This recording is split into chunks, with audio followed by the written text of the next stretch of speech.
Hello again, welcome to my new video. I promised I'd make one soon, and as per usual I didn't bother because I'm so lazy. Moving on swiftly from that, today I have a treat for you. Have you ever wanted to play a handheld gaming console, but you can't afford the PSP or the DS? Well, you probably want to steer clear from this, but I'll show you it anyway. The Sega Game Gear. Flashy. Very nice, very sleek. Note the black effect and the mono speaker for the optimum sound quality. Yeah, it's actually quite nice. Aside from the size, you wouldn't want to put this in your pocket. You could try, but you wouldn't have much success, I feel. Not quite PSP size. Ugly jump cut. So what do you get with the Sega Game Gear? Well, you get a nice logo telling you what it is in case you forget when you buy it. That's nice. You can't see it here, but you get a power LED. I'll show you that quickly. Very nice. Oh yeah, that's wonderful. A nice D-pad. Actually, it works quite well. I was surprised. I thought it'd be a shambles, but this one's quite loose, considering its age. As I mentioned, you get a wonderful mono speaker. It sounds very tinny and horrible. Buttons 1 and 2 from the Sega Master System. The start button. This thing is a portable Master System. The game quality is the same. It's pretty much exact, except it's portable. You get a nice washed-out screen instead of a television. Top of the unit, you get a whatever these things are called. The thing you use to play with other people. Link cable, that's right. Link cable port, so you can play with someone who is stupid enough to own one of these as well. You get a headphone jack, so that you don't have to annoy everyone with the high-pitched tinny sounds from the system. And a volume dial. Advanced, you can turn your volume up and down. Power input, so you don't gobble up so many batteries. It actually uses 6 batteries. I bought 4 thinking it would be about the same as the Game Boy. I was wrong. Very wrong. And the power switch, which actually looks like it's from the Sega Nomad. It looks so out of place. In fact, the entire thing looks like it was glued together, which it probably was, but you want a nice uniform look with handheld consoles. Though I suppose this is one of the first, well, with interchangeable cartridges. On the back, plain, uninteresting, useless information. Price tag. You don't get a price tag on the original. And you can even have a lanyard, so you can hang it around your neck and kill yourself. Wonderful. Wonderful, wonderful, wonderful. So, for your entertainment, I will compare the Sega Game Gear to the Sony PSP. The PSP has copied the Game Gear in many respects. Firstly, it's black, although you can get the white PSPs.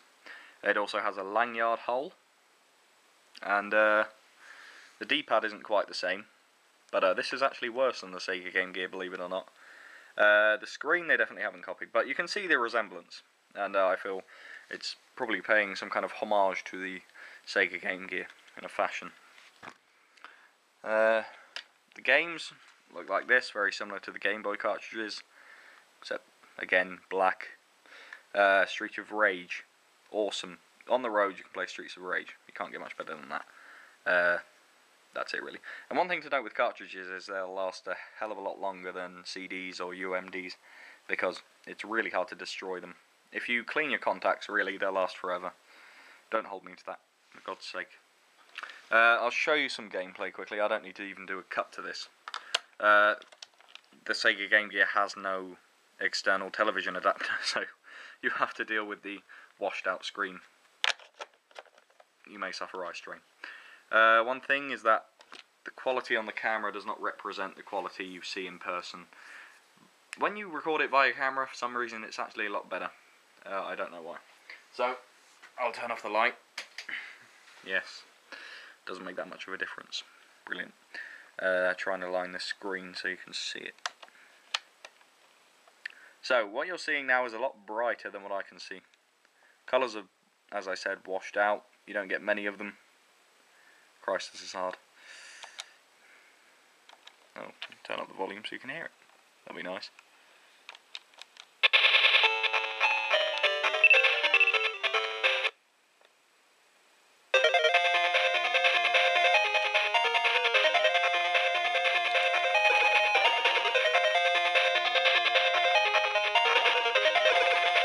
Right, well that got awful, me holding it. But yeah, basically, if you try and look at this thing in daylight, you've got absolutely no hope. I understand the Game Boy was similar, but at least you could you know, barely see it. You can adjust the contrast, actually. I didn't point that part out. There's a contrast dial on this side. You can adjust that and hope it works. Rating out of 10. I'm going to give this a 6. Still playable today, but it gobbles up batteries. There is a brilliant library of games, although the Game Boy had a superior library. Not bad. Interestingly, on the unit, it actually has the words portable video game system, just in case you forget it's portable. Well, they didn't say handheld, I suppose that's something. It is portable.